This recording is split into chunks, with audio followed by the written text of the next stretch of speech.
Conclave by Robert Harris.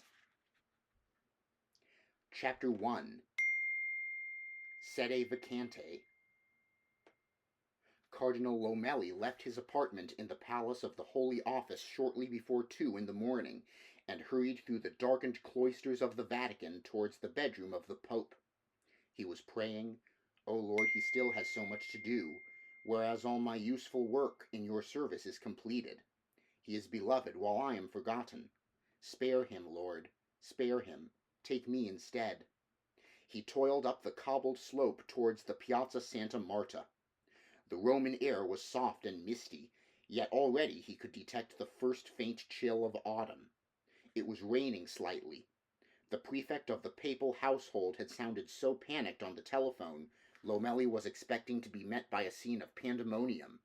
In fact, the piazza was unusually quiet, apart from a solitary ambulance parked a discreet distance away, silhouetted against the floodlit southern flank of St. Peter's. Its interior light was on, the windscreen wipers scudding back and forth, close enough for him to be able to make out the faces of both the driver and his assistant.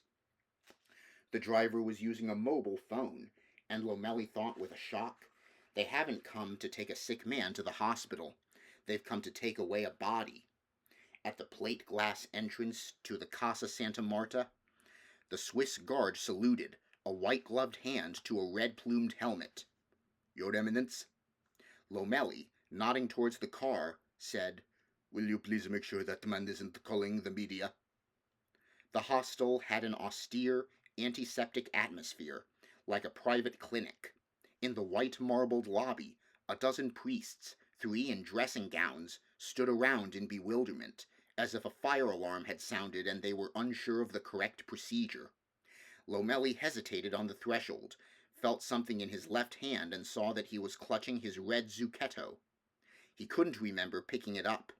He unfolded it and placed it on his head. His hair was damp to the touch. A bishop, an African, tried to intercept him as he walked towards the elevator, but Lomeli merely nodded in his direction and moved on. The car took an age to come.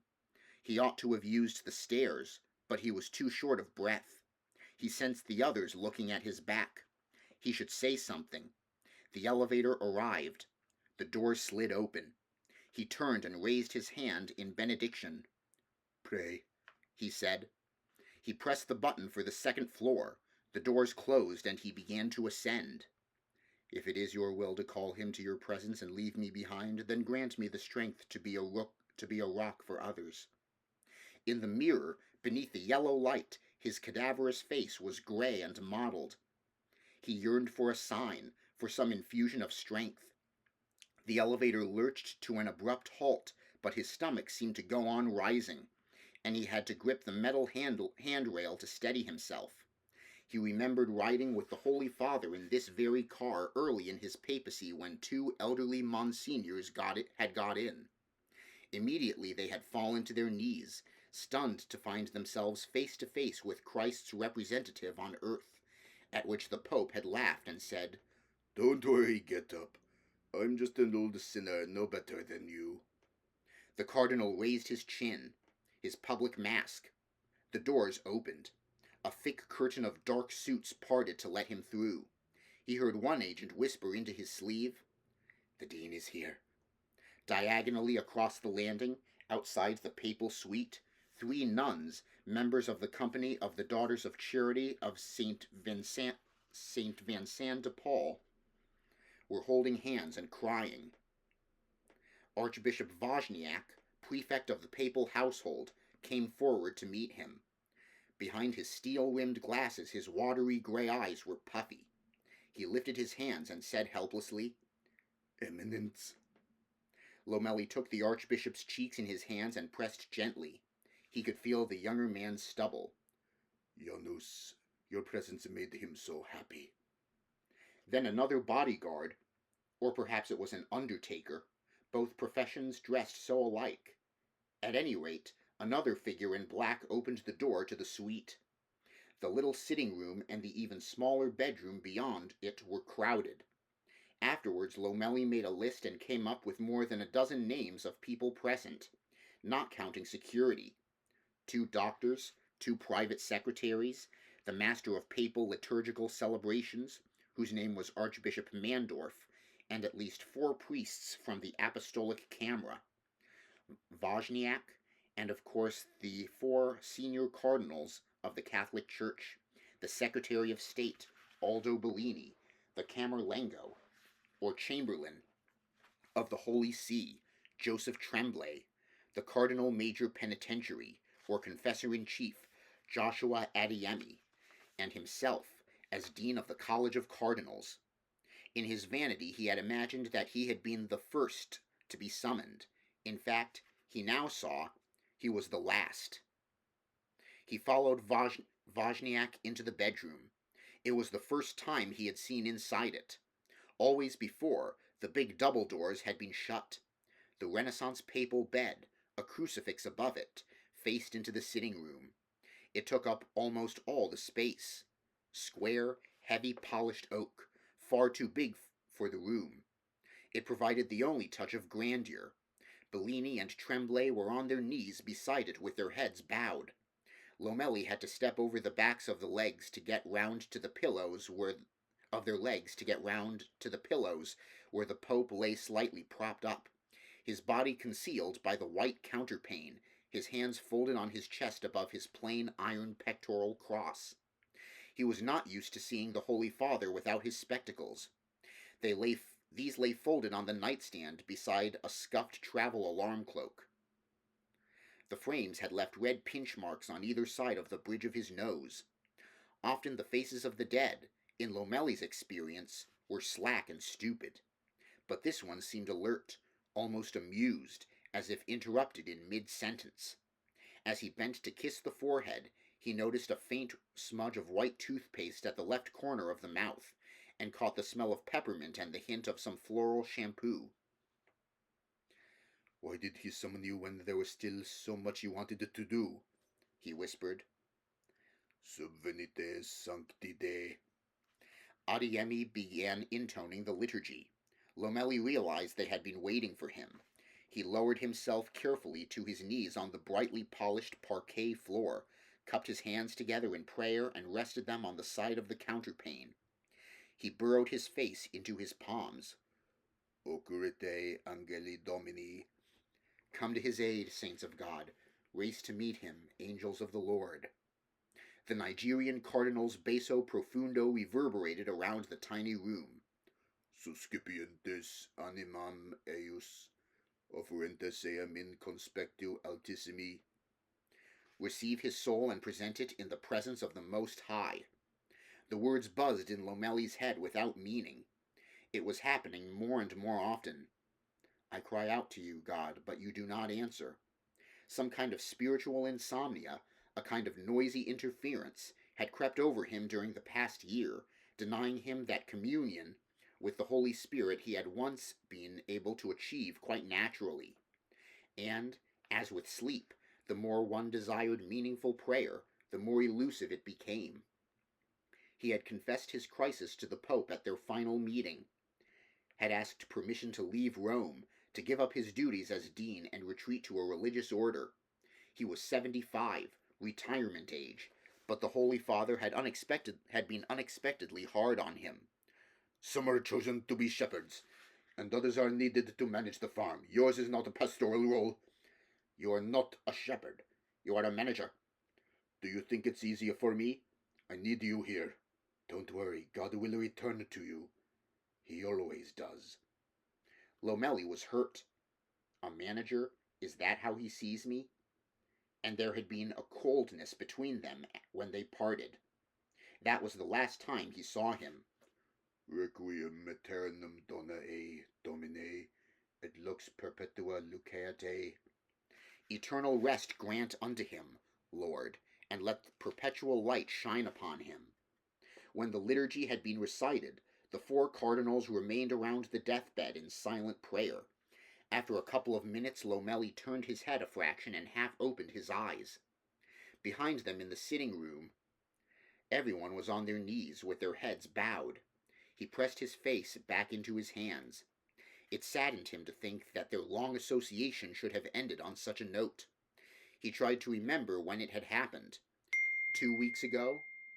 No, a month. September 17th, to be exact, after the Mass to commemorate the impression of the stigmata upon St. Francis. The longest period he had gone without a private audience since the Pope had been elected. Perhaps the Holy Father had already started to sense that death was close and that his mission would not be completed. Perhaps that accounted for his uncharacteristic irritation. The room was utterly still. He wondered who would be the first to break the meditation. He guessed it would be Tremblay. The French Canadian was always in a hurry, a typical North American. And indeed, after a few moments, Tremblay sighed. A long, theatrical, almost ecstatic exhalation. "He is with God," he said, and stretched out his arms. Lomelli thought he was about to deliver a blessing, but instead the gesture was a signal to two of his assistants from the apostolic camera, who entered the bedroom and helped him stand. One carried a silver box. "Archbishop Wozniak," said Tremblay, as everyone started getting to their feet. "Would you be so kind as to bring me the Holy Father's ring?" Lomelli rose on knees that creaked after 7 decades of constant genuflection.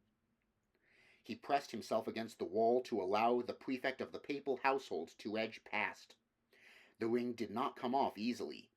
Poor Wozniak, sweating with embarrassment, had to work it back and forth over the knuckle. But eventually it came free, and he carried it on his outstretched palm to Tremblay, who took a pair of shears from the silver box.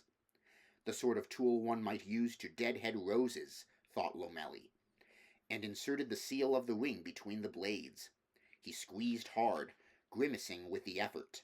There was a sudden snap, and the metal disc depicting St. Peter hauling in a fisherman's net was severed. "Sede Vacante," Tremblay announced. "The throne of the Holy See is vacant."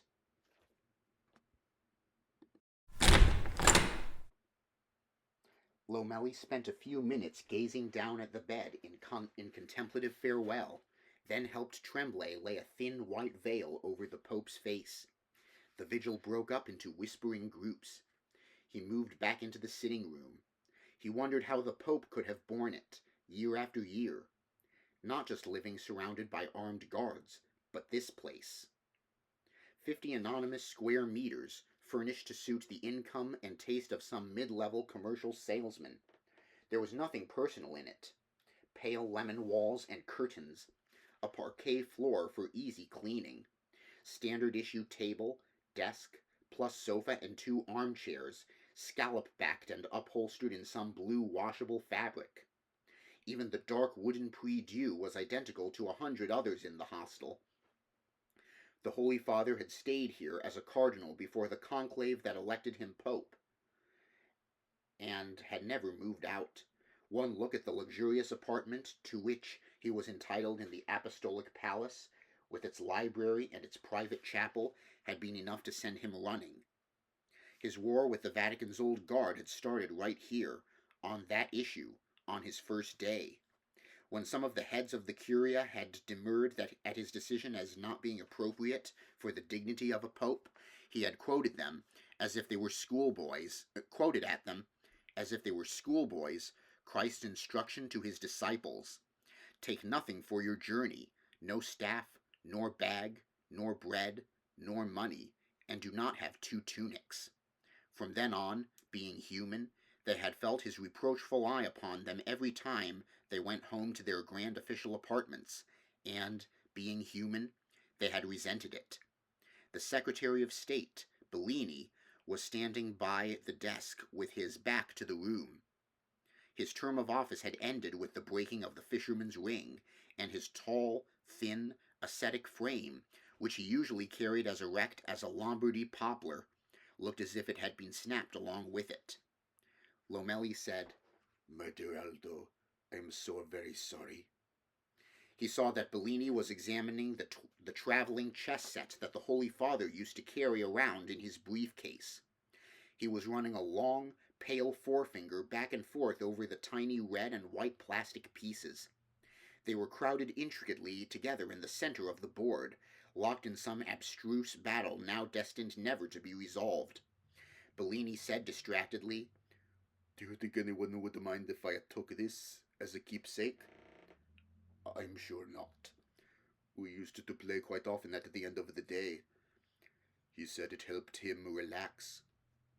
"Who won?" "He did. Always." "Take it," urged Lomelli. "He loved you more than anyone. He would have wanted you to have it. Take it." Bellini glanced around. "I suppose one should wait and ask for permission, but it appears that our zealous Camerlengo is about to seal the apartment." He nodded to where Tremblay and his priest assistants were gathered around the coffee table, laying out the materials he needed to affix the doors. Red ribbons, wax, tape. Suddenly Bellini's eyes filled with tears. He had a reputation for coldness, the aloof and bloodless intellectual. Lomelli had never seen him show emotion. It shocked him.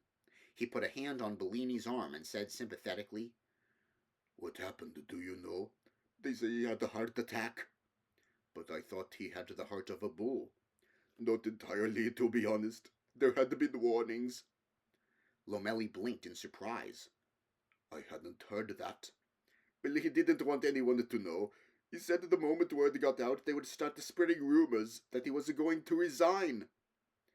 They. Bellini didn't have to spell out who they were. He meant the Curia. For the second time that night, Lomelli felt obscurely slighted. Was that why he knew nothing of this long-standing medical problem? Because the Holy Father had thought of him not only as a manager, but as one of them? He said, "I think we'll have to be very careful what we say about his condition to the media. You know better than I do what they're like. They'll want to know about any history of heart trouble and what exactly we did about it. And if it turns out it was all hushed up and we did nothing, they'll demand to know why." Now that the initial shock was wearing off, he was beginning to perceive a whole series of urgent questions that the world would want answering. Indeed, that he wanted answering himself. "Tell me, was anyone with the Holy Father when he died? Did he receive absolution?" Bellini shook his head. "No, I'm afraid he was already dead when he was discovered." "Who found him? When?" Lomelli beckoned to Archbishop Wozniak to join them. "Janus, I know this is hard for you, but we'll need to prepare a detailed statement. Who discovered the Holy Father's body?" "I did, Your Eminence." "Well, thank God, that's something." Of all the members of the papal household, Wozniak was the one who had been closest to the Pope. It was comforting to think that he had been the first on the scene, and also, purely from a public relations point of view, better him than a security guard, better him by far than a nun. "What did you do?" "I called the Holy Father's doctor." "And how quickly did he arrive?" "Immediately, Eminence. He always spent the night in the room next door." "But there was nothing to be done?" "No, we had all the equipment necessary for resuscitation, but it was too late." Lomelli thought it over. "You discovered him in the bed?" "Yes. He is quite peaceful, almost as he looks now. I thought he was asleep." "This was at what time?" "Around 11:30, Eminence." 11:30? That was more than 2.5 hours ago. Lomelli's surprise must have shown in his face, because Wozniak said quickly, "I would have called you sooner, but Cardinal Tremblay took charge of the situation." Tremblay's head turned at the mention of his name. It was such a small room. He was only a couple of paces away. He was beside them in an instant. Despite the hour, his appearance was fresh and handsome, his thick silver hair immaculately coiffed, his body trim and carried lightly. He looked like a retired athlete who had made a successful transition to television sports presenter. Lomelli vaguely remembered that he had played ice hockey in his youth. The French-Canadian said, in his grateful Italian, "I'm so sorry, Jacopo, if you feel offended by the delay in informing you. I know His Holiness had no closer colleagues than you and Aldo, but I felt as Camerlengo that my first responsibility was to secure the integrity of the Church.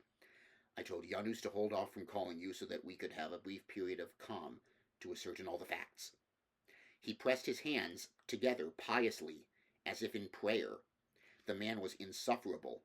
Lomeli said, "My dear Joe, my only concerns are for the soul of the Holy Father and the well-being of the Church. Whether I am told a thing at the midnight or at 2 is neither here nor there as far as I'm concerned. I am sure you acted for the best." It's simply that when a pope dies unexpectedly, any mistakes made in the initial shock and confusion can lead to all manner of malicious rumors afterwards. You only have to remember the tragedy of Pope John Paul I. We've spent the past 40 years trying to convince the world he wasn't murdered, and all because nobody wanted to admit his body was discovered by a nun. This time there must be no discrepancies in the official account. From within his cassock he drew a folded sheet of paper and handed it to Lomeli.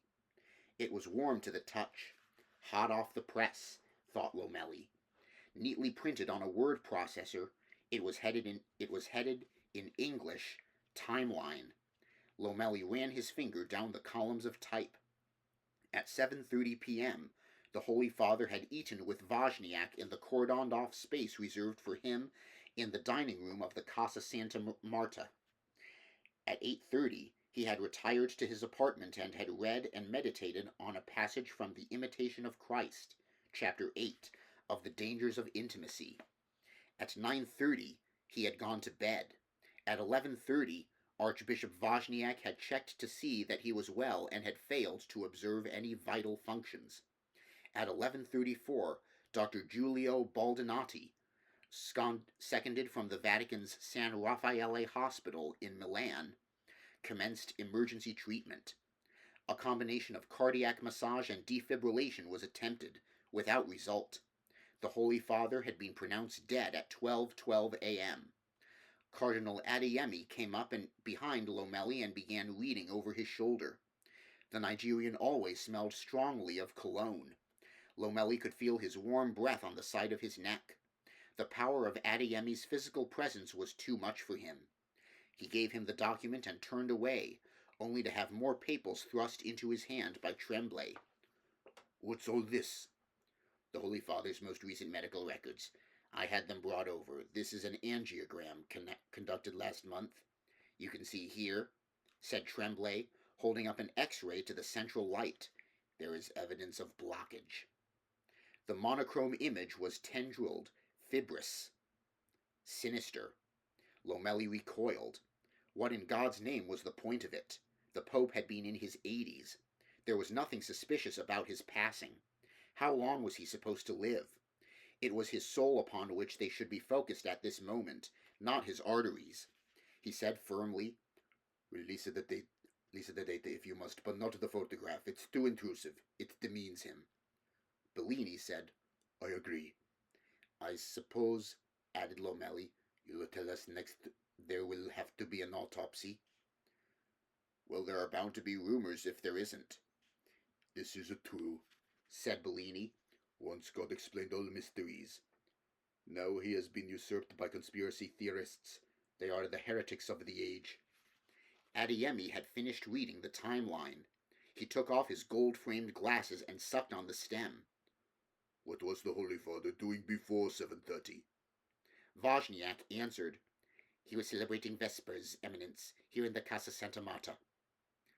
"That we should say so. It was his last sacramental act and implies a state of grace, especially as there was no opportunity for the viaticum." "A good point," said Tremblay. "I'll add it." "And going back further, the time before Vespers," Adeyemi persisted. "What was he doing then?" "Routine meetings as far as I understand it." Tremblay sounded defensive. "I don't have all the facts. I was concentrating on the hours immediately before his death." "Who was the last to have a scheduled meeting with him?" "I believe, in fact, that may have been me," said Tremblay. "I saw him at 4. Is that right, Janus? Was I the last?" "You were, Eminence." "And how was he when you spoke to him? Did he give any indication he was ill?" "No, none that I recall." "What about later, when he had dinner with you, Archbishop?" Wozniak looked at Tremblay, as if seeking his permission before replying. "He was tired, very, very tired. He had no appetite. His voice sounded hoarse. I should have realized. He stopped. You have nothing to reproach yourself with. Adeyemi returned the document to Tremblay and put his glasses back on. There was a careful theatricality to his movements. He was always conscious of his dignity. A true prince of the church. Put in all of the meetings he had that day. It will show how hard he was working right up to the end. It will prove there was no reason for anyone to suspect he was ill. On the contrary, said Tremblay, isn't there a danger that if we release his full schedule, it will look as if we were placing a huge burden on a sick man? The papacy is a huge burden. People need to be reminded of that. Tremblay frowned and said nothing. Bellini glanced at the floor. A slight but definite tension had arisen, and it took Lomelli a few moments to realize why. Reminding people of the immense burden of the papacy carried the obvious implication that it was an office best filled by a younger man. And Adeyemi, at just over 60, was nearly a decade younger than the other two. Eventually, Lomelli said, May I suggest that we amend the document to include the Holy Father's attendance at the Vespers, but otherwise issue it as it stands? And that as a precaution, we also prepare a second document listing the Holy Father's appointments for the entire day, and to keep it in reserve in the case it becomes necessary. Adeyemi and Tremblay exchanged brief looks, then nodded, and Bellini said dryly, Thank God for our Dean. I can see we may have need of his diplomatic skills in the days to come.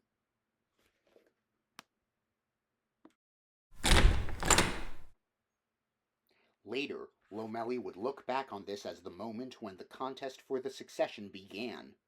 All three cardinals were known to have factions of supporters inside the Electoral College. Bellini, the great intellectual hope of the liberals for as long as Lomelli could remember, a former rector of the Gregorian University and former Archbishop of Milan.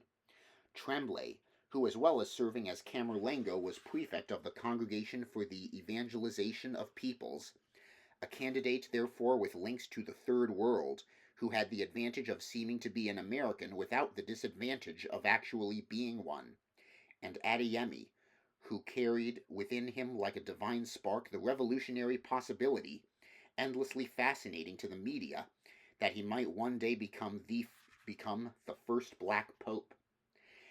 And slowly, as he observed the maneuvering begin in the Casa Santa Marta, the realization came upon Lomelli that it would fall to him, as Dean of the College of Cardinals, to manage the election. It was a duty he had never expected to perform.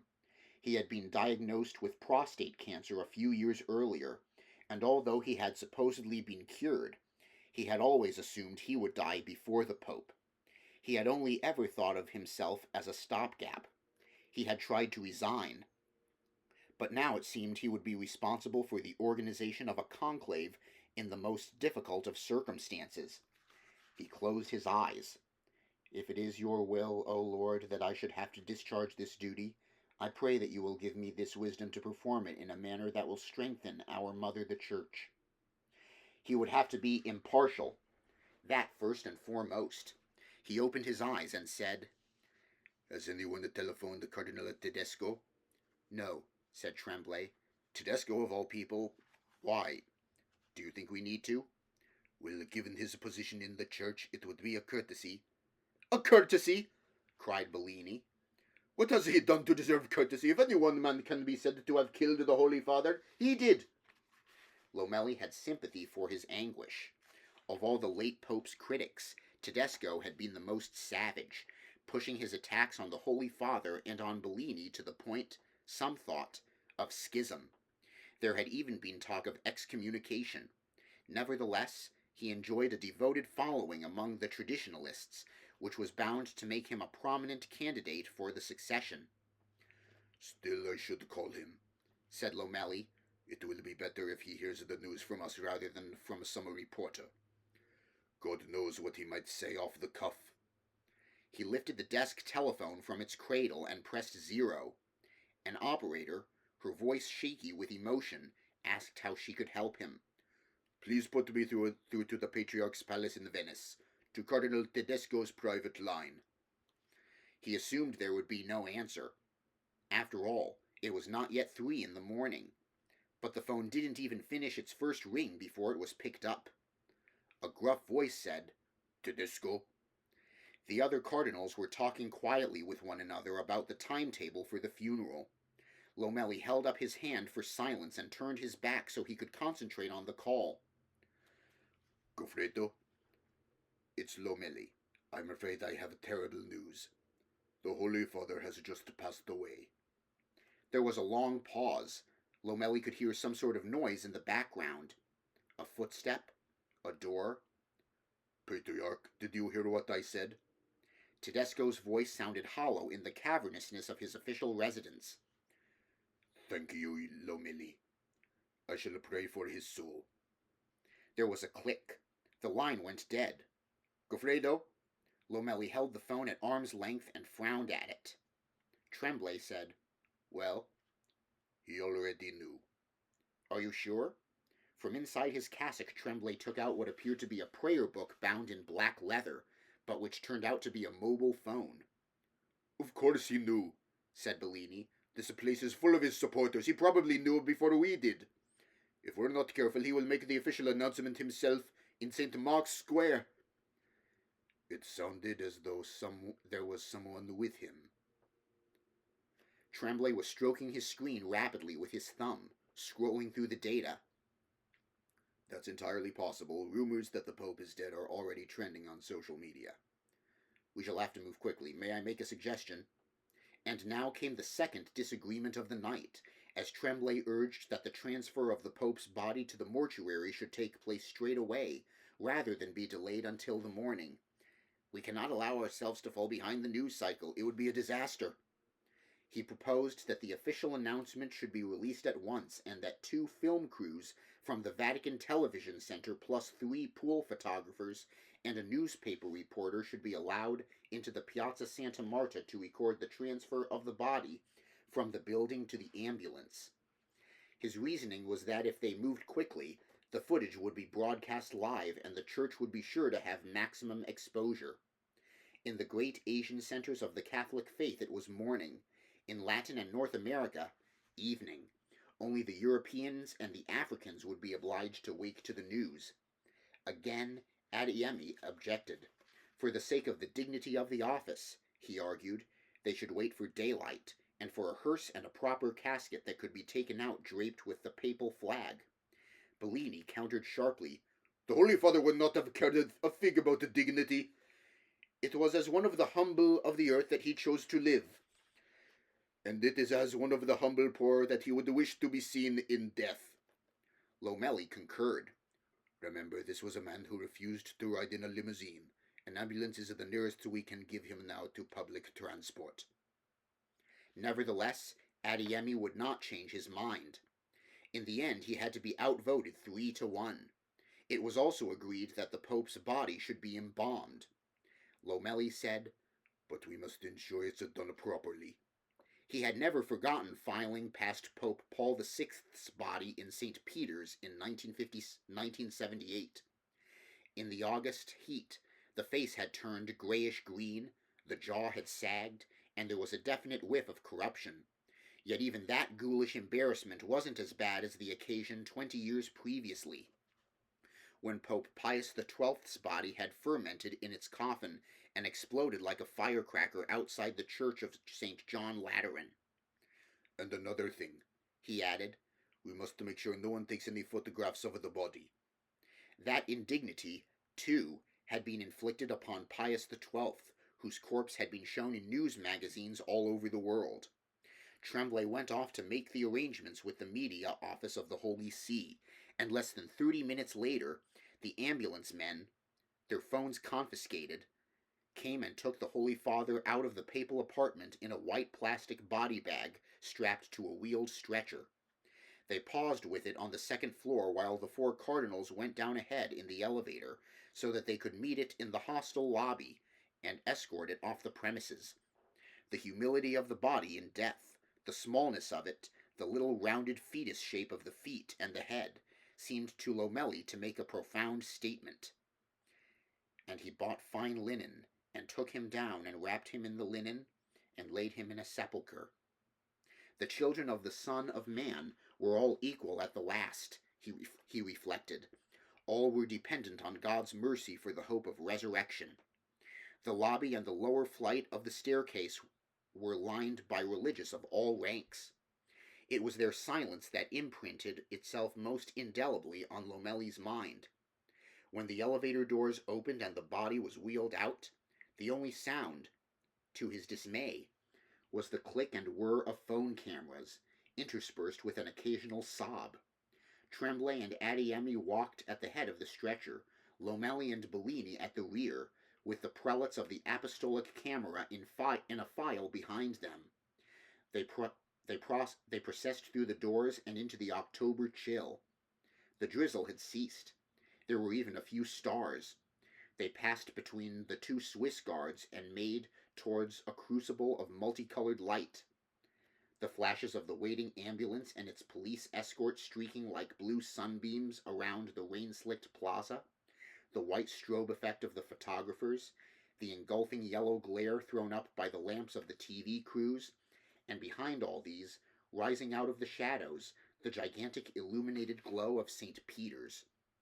As they reached the ambulance, Lomeli tried to picture the universal church at that moment.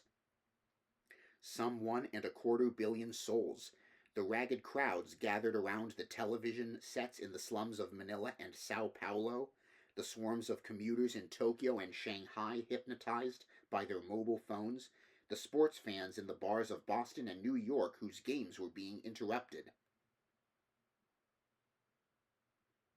Go forth and make disciples of all the nations, baptizing them in the name of the Father, the Son, and the Holy Spirit. The body slid headfirst into the back of the ambulance. The rear door slammed. The 4 cardinals stood at solemn attention as the cortege pulled away. 2 motorcycles, then a police car, then the ambulance, then another police car, and finally more motorcycles. It swept around the piazza for a moment and disappeared. The instant it was out of sight, the sirens were switched on. So much for humility, thought Lomeli. So much for the poor of the earth. It could have been the motorcade of a dictator. The wails of the cortege dwindled into the night. Behind their rope line, the reporters and photographers started calling out to the cardinals, like tourists at a zoo trying to persuade the animals to come closer. Your Eminence! Your Eminence! Over here! One of us should say something, announced Tremblay, and without waiting for a response, he set off across the piazza. The lights seemed to impart to his silhouette a fiery halo. Adeyemi managed to restrain himself for a few more seconds, and then went in pursuit. Bellini said, under his breath and with great contempt, "What a circus!" "Shouldn't you join them?" suggested Lomeli. "God, no, I shan't pander to the mob. I think I would prefer to go to the chapel and pray." He smiled sadly and rattled something in his hand, and Lomeli saw that he was holding the traveling chess set. "Come," he said, "join me. Let us say a mass for our friend together." As they walked back into the Casa Santa Marta, he took Lomeli's arm. "The Holy Father told me of your difficulties with prayer," he whispered. "Perhaps I can help. You know that he had doubts himself by the end. The Pope had doubts about God. Not about God, never about God." And then Bellini said something Lomeli would never forget. "What he had lost faith in was the Church.